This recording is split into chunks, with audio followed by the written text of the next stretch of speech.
Hi, and welcome to another video by Jim the Car Guy. Today we have a 2006, it's a Chevy Express van. The complaint with this one here is that there is no headlights, no dashboard lights, and even worse than that, no brake lights. It's a rental vehicle, so I'm not exactly sure what happened to it. Unfortunately, a lot of mechanics have had their hands in this one already. I'll bring you up front and I'm going to show you exactly what I mean by other mechanics have had their hands inside here.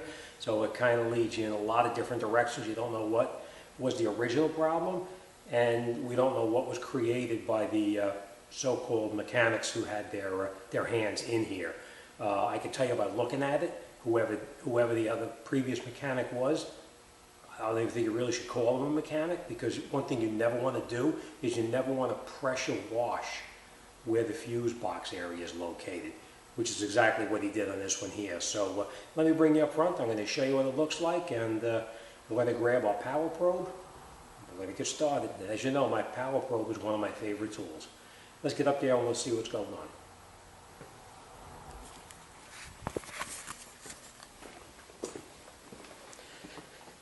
Alright, the first thing you're going to notice when you get up underneath here, the first thing you're going to notice when you come up underneath here is what I was telling you about the so-called previous mechanic who was in here.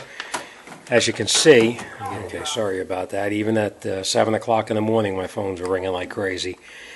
Alright, the first thing I want to point out is, as you can see inside here, there has been somebody in here. They've replaced the, as you can see down here, the pressure line, it looks like, for the power steering, or possibly even the hydro boost unit. The unit looks like it's fairly new also, so I'm not sure exactly what happened. I'm assuming that it was the pressure line, and most likely they dropped a lot of fluid down inside the box.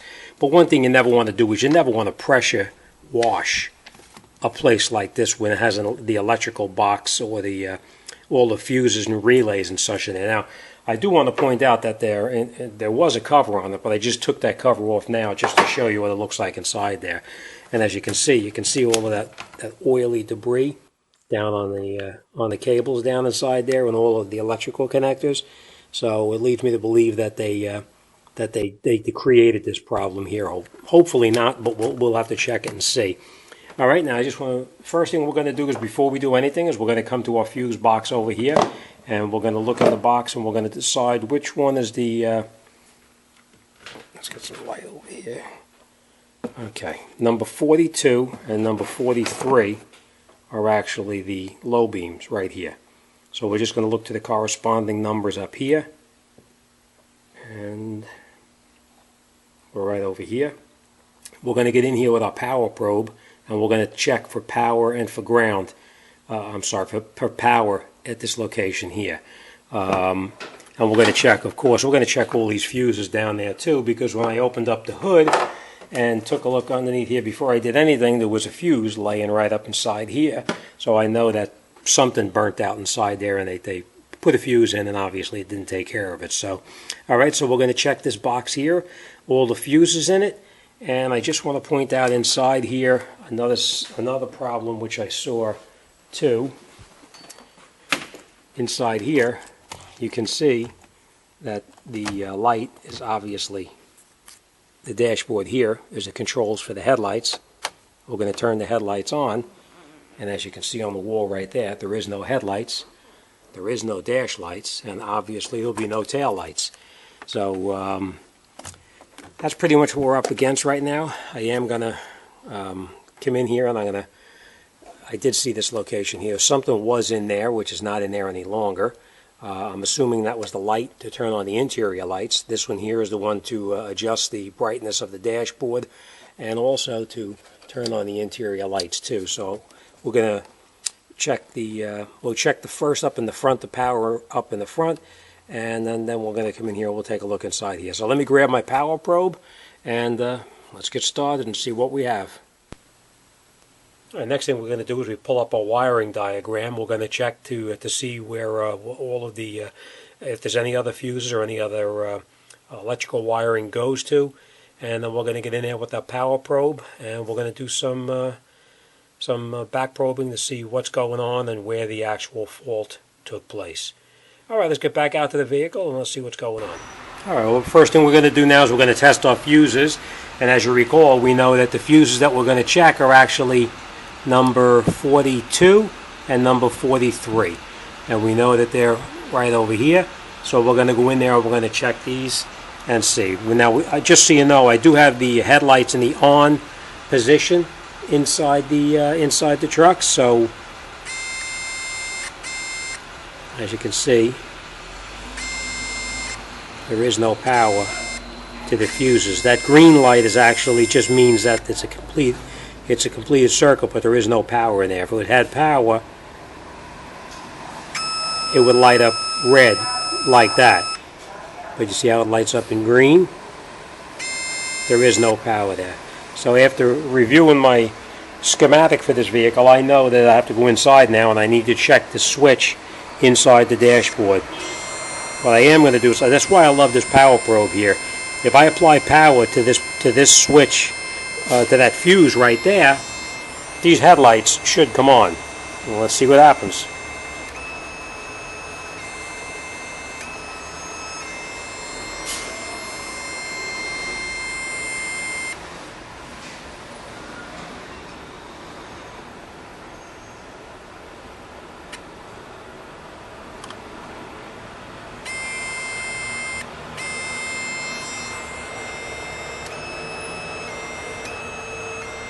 As you can see, they do.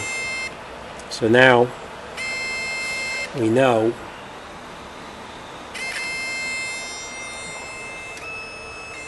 that we have to go back inside and we need to check the switch. These are the ones for the low beams, and the high beams themselves are actually number 44 and 45, which is this one and this one. We have the same situation there though, see? We have completed circuit, but we have no power. Right? What I don't like is when you come into a vehicle like this, you can already tell this thing has been apart. Somebody's already taken this headlight out and most likely done something with these light poles back here, I'm assuming. So, all right, let's go inside the vehicle and let's pull the dash apart and let's get up and see what that switch looks like. Okay. The way we're going to take the dashboard down is we're going to lower this panel here so we can get up in there. And there should be a 8mm screws in the bottom just to remove it to gain access to that switch. Actually, it looks like more like 10mm, but let's see. Just take this out. This is all loose, so it looks like somebody's been in here already too. I love these jobs when too many people have been in here. Alright, just take this out. Just get in here with a real small screwdriver and pry it. And we can take this panel totally out.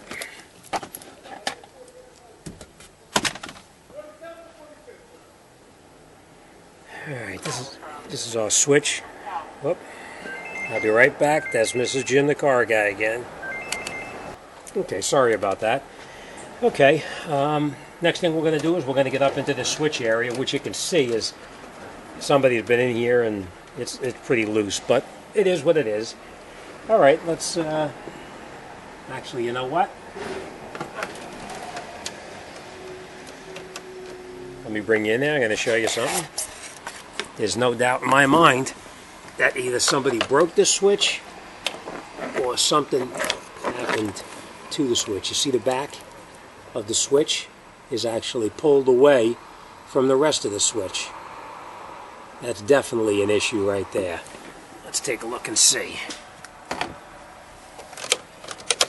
Oh yeah, no doubt. Somebody actually broke the switch. All right, let's get a little more room in here so we can see.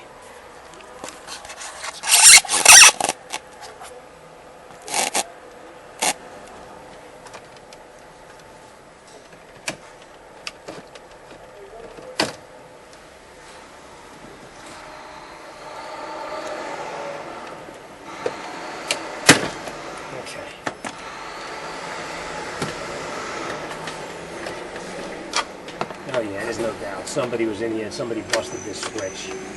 Alright, let me just pull this out of here. I'm going to show you how to do it in just a moment. There's little clips. I'll show you. Okay. Well, there's no doubt about that. These little clips are actually right on the side right here. You just push these in and the switch pops right out. Oh. There you go. That's what happened. This button, obviously, goes in here.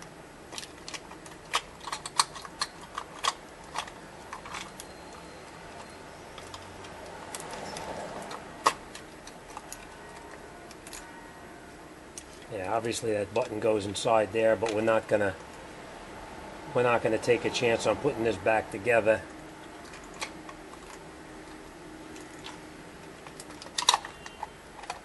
Now let's just see something. Let's just snap this together here for a second.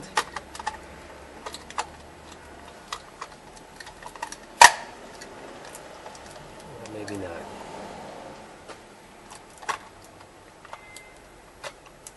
Let's just take that button out of there. I'm just curious. The switch is going to have to be changed. I'm just curious. I like to do stupid. Oh, there you go. You see that light lit up already? And as you can see, our headlights are now on. Okay, so what happened is somebody pushed that button in there too far in. When they pushed it too far in, they pushed the entire back of the switch out. Alright, I'm not going to take a chance on using the old switch. We're going to replace it. You just push that little tab in right there, and you just rock it back and forth and you unplug it. And that's it.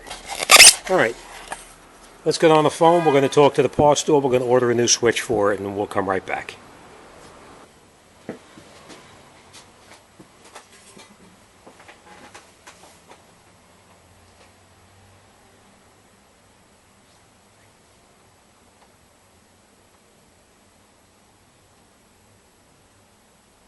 Joe, how you doing? Jim, JNS. Hey, 2006 Chevy Express van. Can I get a price and availability on the headlight switch, please? Yes, an 06. 3,500, but that shouldn't make any difference. But it's a 3,500.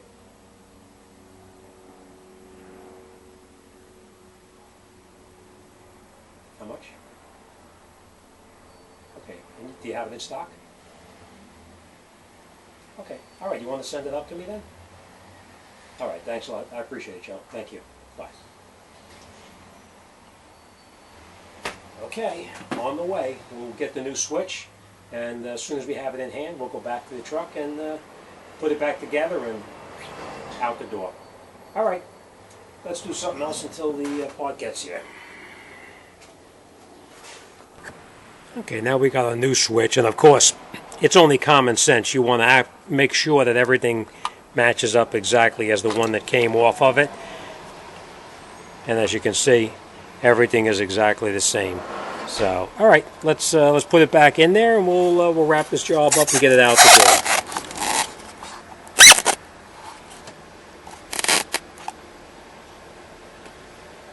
door. You just push it in, and you'll hear it snap in place. And then you're locked in back here. Then we're going to lift our switch back up, put it in the dashboard. Snaps in place. And of course, last but not least, let's turn the lights on and make sure they work, which they do. Now, before we had no dashboard lights, so let's turn the lights off here and check our dashboard lights. There we go. And of course the high beam wasn't working, but that's working now also. Alright, and last but not least, we do have to check our lights in the back to make sure that we have tail lights in the back, so we're going to turn the lights on. In the back. And there we go. We got lights. We even have the other side. And, of course, we have the one over the license plate here. All right. Now, I'm not going to bore you with how to put the dashboard back together. I know you are just going to reverse your procedure, and we'll snap it back in place, just like that.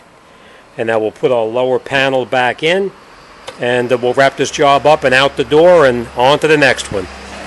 All right, as always, thanks for watching. Any questions or comments, you drop me a line. Be more than happy to talk to anybody about anything. All right, thanks again. See you on the next one.